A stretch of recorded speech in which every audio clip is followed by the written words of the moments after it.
I think there's a whole range of support groups, and I think you need to find one or two groups which you feel comfortable in, and you can build friendships with other people.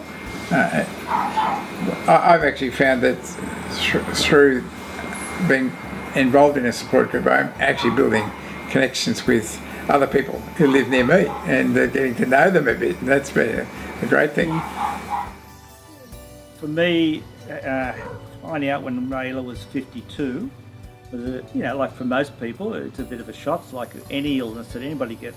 It's always a shock initially, but then you've got to deal with it. And for me, the most critical thing was joining a support group in the very beginning.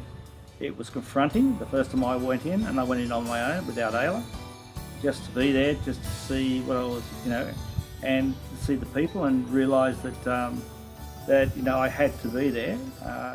You're not alone. You have other people who are in the same predicament, and they go through similar experiences, some better, some worse, and I find that's most helpful. They have a monthly carers education program on a Friday afternoon, and that's been really helpful dealing with different issues like nutrition and falls and medication, all sorts of things that are in relation to the whole area of dementia. I started this group just on 3 years ago. After my husband passed away, he had Alzheimer's, and I decided to become a support group leader, and the group has been running since. We started off in a very small room with just half a dozen people, and we are now in a bigger room, which is currently getting too small.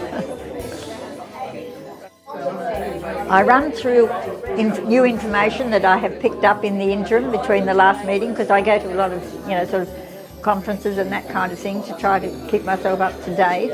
And then we talk about events that may be occurring here in the way of education sessions and that kind of thing.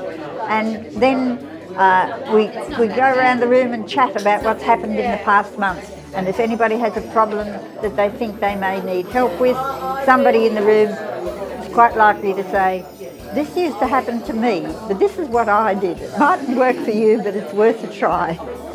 And so people exchange information. They get support that way. I personally think that carer support groups are extremely important. They allow carers to come together with groups of people who are sort of going through similar, but not necessarily the same, types of situations. They realise that they're not alone, that they can get help by discussing their problems with others.